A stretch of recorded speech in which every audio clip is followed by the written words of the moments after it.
Hi, welcome to our lovely doll channel. இன்றைக்கி நம்ம இந்த வீடியோவில் என்ன பார்க்க போகிறோன்னா, ஒரு மண்ணீரல் எப்படி செய்கிறது தான் நம்ம பார்க்க போகிறோம். ஒரு ஆட்டினுடைய உறுப்புங்க. இதுக்கு பேர் மண்ணீரலுங்க. இது பிளட்டு கம்மியாக இருக்கிறவங்களுக்கு இது ரொம்ப ஹெல்த்ஃபுல்லாக இருக்குங்க. இது உண்மையிலே பார்க்க போனால் இது ரொம்ப விலை, ஆனால் இது சீக்கிரமாக கிடைக்காதுங்க. ஆனால் இதை நம்ம சொல்லி வச்சு தான் வாங்கணும். இது ஒரு 2 வாங்குறா இருந்தாலும் சாதாரணமாக ஒன்று வாங்கினாலே 150 ரூபா 200 சொல்லுவாங்க. ஆனால் சில பேர் ரொம்ப இது சாப்பிட்றது இல்லாமல் டானிக்கு மாத்திரைன்னு சொல்லி குடிக்கிறாங்கங்க. அதெல்லாம் வேஸ்ட்டு. அதை விட இது சாப்பிட்றதாங்க நல்லது. வாரத்தில் 2 முறை சாப்பிட்டிங்கனால ரொம்ப பெட்டராக இருக்கும். அப்படி இல்லைன்னா வாரத்தில் 1 முறை, இல்லைன்னா மாதத்துக்கு 2 வாட்டி கூட சாப்பிட்லாங்க. வசதியை பொறுத்து இருக்குங்க. எனக்கு ஹீமோகுளோபின் ரொம்ப கம்மியாக இருந்துச்சுங்க. டாக்டரை பார்க்க போனாங்க. அப்போ அவங்க சொன்னாங்க, இது உங்களுக்கு 6 புள்ளிக்கு ரொம்ப கம்மியாக இருக்குங்க, நீங்கள் நல்லா சாப்பிட்ணும் அப்படின்னு சொன்னாங்க. எனக்கு தெரிஞ்சவங்க ஒரு ஃப்ரெண்டு தான் சொன்னாங்க, இந்த மண்ணீரில் ரொம்ப பெனிஃபிட்டு அப்படின்னு சொன்னாங்கங்க. இது உண்மையாகவே நான் சாப்பிட்டப்பறம் தான் தெரியுது, எனக்கே நம்பிக்கை வந்துச்சுங்க. இதில் நான் ஒரு 2 மாதம் தொடர்ந்து இதை எடுத்து இந்த மாதிரி ஃப்ரை பண்ணி சாப்பாட்டில் போட்டு சாப்பிட்டேன். சாப்பிட்டுட்டு 2 மாதம் கழித்து நான் ப்ளட் டெஸ்ட் பண்ணி பார்த்ததும் எனக்கு 12 புள்ளி வந்துச்சுங்க. அப்போ தான் தெரியும் எனக்கு இதில் இவ்வளோ ஒரு நன்மை இருக்குது அப்படின்னு சொல்லிட்டு. அதனால நானும் இப்போ இதில் ஒரு மாதத்தில் 2 வாட்டியாவது நாங்கள் செஞ்சு நாங்கள் குழந்தைங்களுக்கும் கொடுத்து நாங்களும் சாப்பிட்றாங்க. அதான் நான் இப்போ உங்களுக்கு சொல்லியிருக்கேன். லேடிஸ்க்கு ரொம்ப நல்லதுங்க. இது பீடிங் டைம்லலாம் நமக்கு அதிகமாக ரத்தப்போக்கு இருக்கும்போது அது கிளியர் ஆகி நம்ம தலைக்கு குளித்ததுக்கப்புறமா நம்ம இதை ஃப்ரை பண்ணி சாப்பிட்ணுங்க. ஆனால் அது நம்ம பீடிங் போய்கிட்டு இருக்கும்போது நம்ம சாப்பிடக்கூடாதுங்க. நமக்கு ஊறுற ரத்தம் பூரா நமக்கு வெளியே போயிடும், நல்ல ரத்தம்லாம். அதனால் இது எப்படி செய்யணுங்கிறது நான் சொல்கிறேங்க. பாருங்க, இதில் நான் கொஞ்சம் ரீபண்ட் ஆயில் ஊற்றுறேங்க. இது எண்ணெய் கொஞ்சம் அதிகமாக ஊற்றணுங்க. ஏன்னா சாப்பாட்டில் போட்டு பிசைஞ்சு சாப்பிட்ணும். ஒரு மண்ணீரலாக இருந்தால் ஒரு 50 கிராமுக்கு மேலே போடலாங்க. இதில் நெய் கூட சேர்த்துக்கலாங்க, விருப்பம் இருந்துச்சுன்னா. விருப்பம் இல்லாட்ட அன்றைக்கி போதுங்க, வெறும் எண்ணெய் மட்டும் போதும். இப்போ நான் சட்டி அடுப்பில் வச்சுருக்கிறேன், எண்ணெய் ஊற்றிருக்கிறேன். இப்போ பாருங்கள், ஒரு கைப்பிடி சாம்பார் வெங்காயங்க, கைப்பிடிக்கு அதிகமாகவே தான் இருக்குது. அதில் போட்டு நம்ம வதக்கணும்.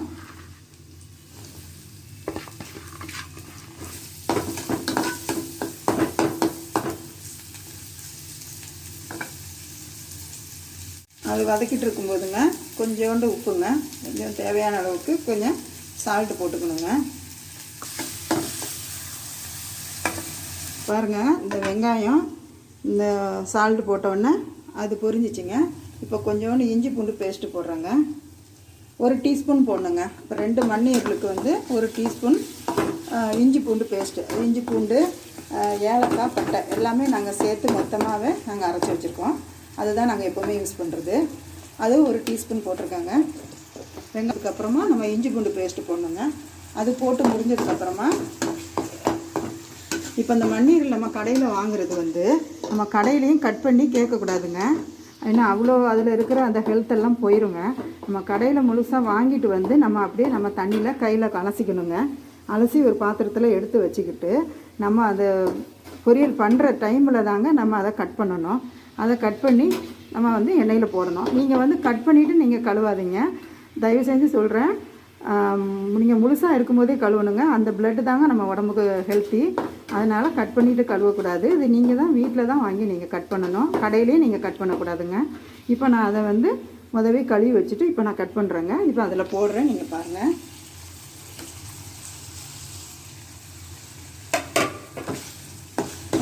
இப்போ இஞ்சி பூண்டு பேஸ்ட்டு போட்டு வதங்கினதுக்கப்புறமா இந்த மண்ணீரல் போட்டிருக்காங்க.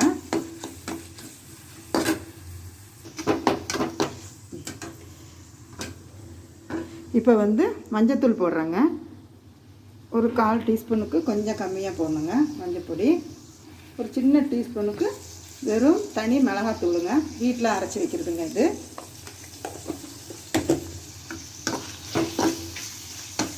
அதை போட்டு நல்லா பரட்டிக்கணுங்க. இது ஒன்றும் ரொம்ப வேலை இருக்காதுங்க, ஒரு 10 மினிட்ஸ் தாங்க. அப்புறம் பெப்பருங்க, பெப்பர் தூளுங்க. இது நாங்கள் வீட்டிலே ஃப்ரை பண்ணி வைக்கிறதுங்க, ரெடி பண்ணி. பெப்பர் தூள் ஒரு 1/2 டீஸ்பூன் போடலாங்க. இதுக்கு வெறும் மிளகாத்தூள் தாங்க போடணும், தனியாக கலந்தது குழம்பு பொடியெலாம் போடக்கூடாதுங்க. இது ஜீரகத்தூளுங்க. ஜீரகத்தையும் வீட்டிலே ரெடி பண்ணி நாங்கள் வைக்கிறதுங்க. அது ஒரு 1/2 டீஸ்பூன் போட்டுக்கலாங்க.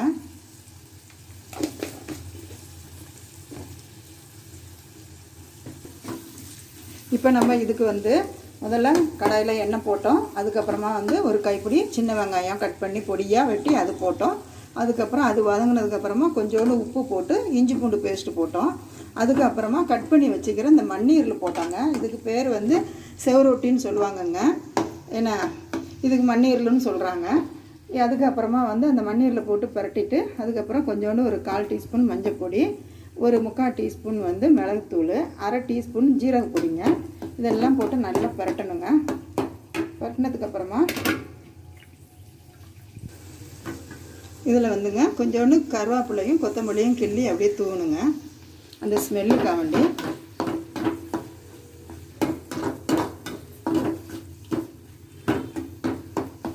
இதெல்லாம் போட்டு நல்லா பரட்டணுங்க. நல்லா பரட்டிட்டுங்க. இதில் சும்மா கொஞ்சோண்டு ஒரு கையில் சும்மா லைட்டாக கொஞ்சம் அருவம் தண்ணி மாதிரி தொளிக்கணுங்க. அவ்வளோதாங்க. இதுக்கு வேறு தண்ணி எல்லாம் அதிகமாக ஊற்றக்கூடாதுங்க. இதை வந்து நம்ம அடுப்பை வந்து ஸ்லோவாக வச்சுக்கிட்டுங்க, அப்படியே சிம்மிலேயே வச்சு நம்ம இதை ஃப்ரை பண்ணணுங்க. இப்போ இதில் வந்து சும்மா கொஞ்சோண்டு அருவம் தண்ணி நம்ம தொளிச்சிருக்கோங்க. இப்போ அடுப்பை நம்ம ஸ்லோவில் வச்சுருக்கோங்க. இப்போ நம்ம மூடி போட்டு மூடிடுறோங்க. ஒரு 10 மினிட்ஸில் அது நல்லா வெந்து, நம்ம போட்டது வந்து ஒரு பொடின்னா அதில் கொஞ்சம் கம்மியாகி நல்லா ஃப்ரை ஆகி நல்லா இருக்குங்க. இதை வந்து சூடாக சாப்பாடு வடிச்சிங்க, அந்த சாப்பாட்டில் போட்டு நம்ம பிசைஞ்சு சாப்பிட்ணுங்க. அது கூட அது சாப்பிடும்போது நம்ம வேறு எந்த குழம்போ சால்னாவோ எதுவுமே ஊற்றி சாப்பிடக்கூடாதுங்க. வெறும் இந்த மண்ணீரில் தான் அந்த சாப்பாடை போட்டு பிசைஞ்சு அப்படி சாப்பிட்ணுங்க. இப்படி வாரத்துக்கு 2 முறை சாப்பிட்டாலும் சரி, மாதத்துக்கு 2 முறை சாப்பிட்டாலும் சரிங்க. அதுக்கப்புறம் உங்களோட ஹீமோகுளோபின் நீங்கள் எவ்வளோ இருக்குன்னு டாக்டர்கிட்ட நீங்கள் செக் பண்ணி பாருங்கள், உங்களுக்கே தெரியுங்க. அதுக்கப்புறமேலும் நீங்கள் அதை விட மாட்டீங்க, திருப்பி உங்களுக்கு வாங்க தோணும். நம்ம ஆப்பிள் ஜூஸு, மாதுளம் ஜூஸு, எந்த ஜூஸு போட்டு குடித்தாலும் அதில் ஏற ரத்தத்தை விட இந்த மண்ணீரில் அதிகப்படி நமக்கு ரத்தம் கிடைக்குங்க. என்னுடைய அனுபவத்தில் எனக்கு அதிகமாக இருக்குது. என் பிளட்டும் இப்போ நல்லா இருக்குங்க. இப்போ நான் தான் பேசுகிறேங்க. நான் இந்த நிலமையில் பேசுவேனான்னு கூட எனக்கே தெரியல. அந்த அளவு நான் உடம்பு முடியாமல் இருந்தேங்க. எனக்கு ரொம்ப வந்து வீடிங்கும் இதாகிடுச்சு. வெளியே போனதுனால உடம்புல ரத்தமே இல்லை, எஞ்சி நடக்கிறதுக்கு கூட எனக்கு சக்தி கிடையாது. டாக்டரை பார்க்கும்போது சொன்னாங்க. அதுக்கப்புறம் தான் எனக்கு ஒருத்தங்க லேடி எனக்கு இந்த ஐடியா கொடுத்து இதை பண்ணுமா. நாங்கள் இதை பண்ணதுக்கப்புறம் டாக்டரே ஆச்சரியப்பட்டாங்க, உங்களுக்கு எப்படி இவ்வளோ ரத்தம் ஏறிச்சு அப்படின்னு சொன்னாங்க.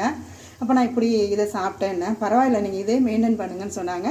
இதை தான் நானும் மெயின்டைன் பண்ணுறேன். எனக்கு தெரிஞ்சவங்ககிட்டையும் சொல்கிறேன். என் பசங்களுக்கும் நான் இதை தாங்க கொடுக்குறேன். இன்னொரு கழிச்சு நம்ம பார்க்கலாங்க. ஏங்க இந்த மண்ணீரல் இப்போ நமக்கு ரெடி ஆயிடுச்சுங்க. 10 மினிட்ஸ் கழிச்சோன்னா இப்போ பாருங்கள் நல்லா ஃப்ரை ஆயிடுச்சுங்க. இப்போ நம்ம வேறு ஒரு பவுலில் நம்ம மாற்றிக்கலாங்க.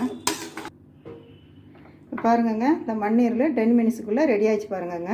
இப்போ நம்ம போட்டு செஞ்சது எல்லாமே அந்த போட்ட வெங்காயமோ கொத்தமல்லி கருவேப்பிலை எதுவுமே தெரியாதுங்க. ஃபுல்லாக நல்லா வதங்கி சிம்மில் வச்சோம். 10 மினிட்ஸுக்கு அப்புறமா நம்ம வேறு பாத்திரத்தில் மாற்றிருக்கேன்.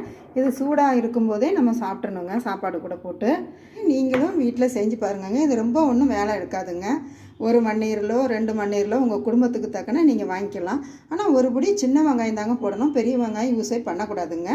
என்ன கொஞ்சோண்டு எண்ணெய் தாங்க, கொஞ்சம் எண்ணெய், மிளகுத்தூள், ஜீரகத்தூள், வந்து இதுங்க மிளகாத்தூள், மஞ்சத்தூள், இவ்வளோ தாங்க. வேறு இதுக்கு எதுவுமே கிடையாதுங்க. ரொம்ப வேலையும் இருக்காதுங்க. ஆனால் அது வாங்கி அதை செஞ்சு நீங்கள் கொடுங்கங்க.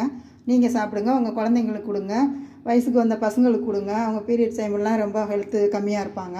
எல்லாம் பீரியட்ஸ் நின்றதுக்கப்புறமா நீங்கள் கொடுங்க. இது பெரியவங்களேருந்து சின்ன குழந்தைலேருந்து கொடுக்கலாங்க. இது கொடுக்கறதுனால யாருக்கும் எந்த பாதிப்பும் கிடையாதுங்க. எல்லாத்துக்கும் ரொம்ப ஹெல்த்து தாங்க.